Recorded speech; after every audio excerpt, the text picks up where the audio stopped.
اے فقر عسا قاد الفقر ان یکون کفرا، حضور نے فرمایا قریب ہے کہ بھوک انسان کو کفر تک پہنچا دے۔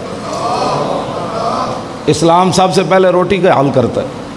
ہاں جی، میں نے جو رسول اللہ کے پاس وفود آتے تھے نا، میں نے پڑھا ہے جو بھی وفد حضور کے پاس آتا، حضور بعد میں ملنے کے بعد سب سے پہلے حضور پوچھتے کہ روٹی کھائی ہے؟ روٹی کھائی ہے؟ تو کہتے جی ہم ام المومنین، پہلے گھر گئے تھے تو ام المومنین نے ہمیں وہ چیزیں ڈال کر وہ جو ہے وہ کھچڑی بنا کر چیزیں باہر بھجوائی تھیں تو ہم نے کھائی ہیں، پھر آپ کے گھر سے کھانا کھانے کے بعد ہم پھر آپ کی بارگاہ میں آئے۔ تو حضور کے پاس وفد بیٹھے ہوئے تھے، تو ایک صحابی جو حضور کی بکریاں چراتے تھے، وہ حضور مسجد کے سائے کے شام کے وقت وہ بکریاں چرا کے آ رہے تھے، تو انہوں نے ایک بچہ جو ہے وہ بغل میں میں بکری سوئی تو میں کر رہا تھا۔ حضور نے فرمایا بکری سوئی ہے؟ انہوں نے کہا ہاں جی۔ فرمایا پھر ایک بکری ذبح کر دینا۔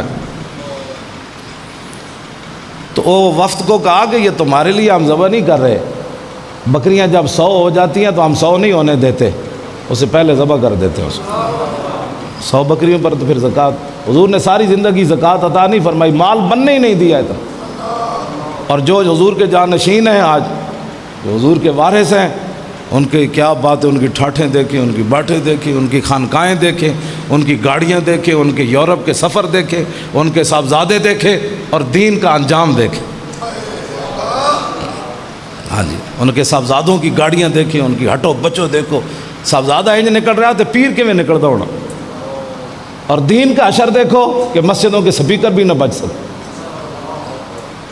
یہ دین کے وارث ہے، اپنی خانقاہ میں ٹوٹی بھی نہیں اترنے دی، اپنی خانقاہ میں ترقی سے ترقی، حضرت صاحب کی کوٹھیاں بن رہی ہیں، صاحبزادوں کی لاہور بن رہی ہیں، کسی کی پشاور بن رہی ہیں، کسی کی بیریا ٹاؤن میں بن رہی ہیں، کسی کی یورپ کی نیشنلٹیاں لینے کے لیے اغیار کے گیت گاتے ہیں، یہاں مرزائیوں کی حمایتیں کرتے ہیں، اور اسلام کو پرامن کر کے صوفیزم کے نام پر کانفرنسیں کرتے ہیں تاکہ یورپ میں پتہ چلے یہ پیر صاحب جہاد کی بات نہیں کرتے۔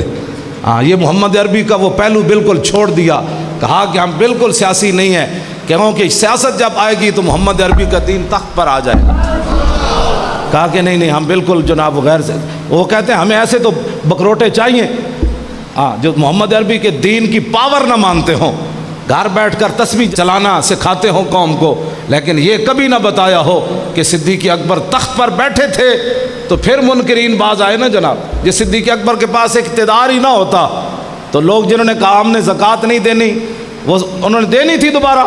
صدیق اکبر کے پاس جو پاور تھی نا اقتدار والی اور سیاست والی جو پاور تھی، تو صدیق اکبر نے فرمایا تم کہتے ہو زکوٰۃ نہیں دینی، جو حضور کے زمانے میں اونٹ لاتا تھا اور اس کا گھٹنا باندھنے کے لیے رسی لاتا، اب اونٹ لائے اور رسی نہ لائے، صدیق اس کی بھی گردن کاٹ کے رکھ دیا۔